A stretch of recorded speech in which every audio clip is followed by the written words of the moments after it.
ஆழி போல் மின்னி வலம் புரி போல் நின்றதிர்ந்து தாழாதே சார்ந்த முதைத்த சரமழை போல் வாழ உலகினில் பெய்திடாய் நாங்களும் மார்கள் நீராட மகிழ்ந்தேலோர் எம்பாவாய்.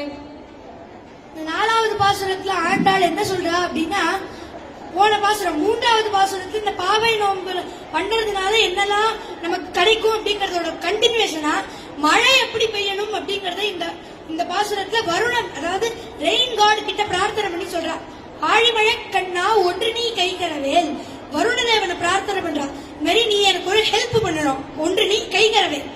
ஆழியுள் புக்கு புகழ்ந்து கொடார்த்தேரி, இந்த ரெண்டு லைன்ல ஆண்டாள் முழு வாட்டர் சைக்கிளையும் சொல்றா. நம்ம எவாபரேஷன், கண்டென்சேஷன், பிரெசிபிடேஷன் படிப்போமே, அது மாதிரி ஆழியுள் புக்கு, ஆழி அப்படின்னா சமுத்திரம், அந்த சமுத்திரத்திலே ஜலத்தை எடுத்து அந்த மேகங்கள்ல தங்க வச்சு புகழ்ந்து கொடார் தேரி, அதை மழையா வருஷி. எங்க ஊர்ல ஸ்ரீவில்லிபுத்தூர்ல ஊழி முதல்வன் உருவம் போல் மெய்கருத்து, எல்லாத்துக்கும் காரணமா இருக்கிற அந்த பகவானோட உருவம் எப்படி கருத்து இருக்குமோ அது போல கருத்த மேகங்கள் வேண்டும், உருவம் போல் மெய்கருத்து.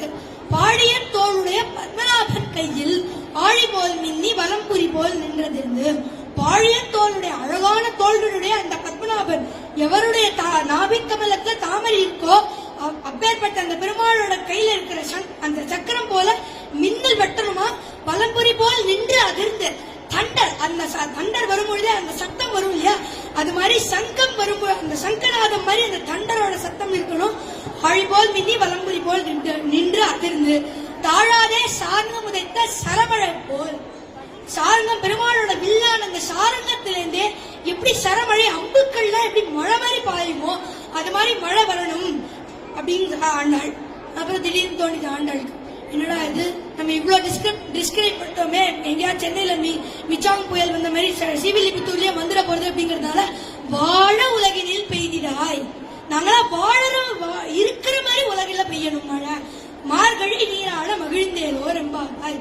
நாங்களா அந்த மார்கழி மாசத்துல நீராடுறதுக்கு ஒரு ஹெல்ப் பண்ற மாதிரி மழை பெய்யணும் அப்படின்னு ஆண்டாள் இந்த 4வது பாசுரத்தை சொல்றா. இந்த பாசுரமே தமிழ் டீச்சருக்குலாம் ரொம்ப பிடிச்ச பாசுரம். ஏன்னா இதுல 11 நகரம் வருது. ஆழி மழை கண்ணா ஒன்று நீ கைகளவேல் ஆழி உள்புக்கு முகர்ந்து கொடார் தேரி ஊழி முதல்வன் உருவம் போல் மெய்கெடுத்து பாழியம் தோளுடைய பத்மநாபன் கையில் ஆழி போல் மின்னி வலம்புரி போல் நின்றறிந்து தாழாதே சார்ந்த சரமழை போல் வாழ உலகினில் பெய்திடாய் நாங்களும் மார்கழி நீராட மகிழ்ந்தேலோர் என்பாவாய் அப்படின்னு 11 நகரம் இந்த பாசுரத்துல வருது. நம்மளும் இந்த பாசுரத்தை மார்கழி மாசத்தை சொல்லி மகிழ்ந்தேலோர் என்பாவாய் என்று இந்த 4வது பாசுரத்தை ஆண்டாள் தலை கட்டுகிறார். ஆண்டாள் திருவடிகளே சரணம்.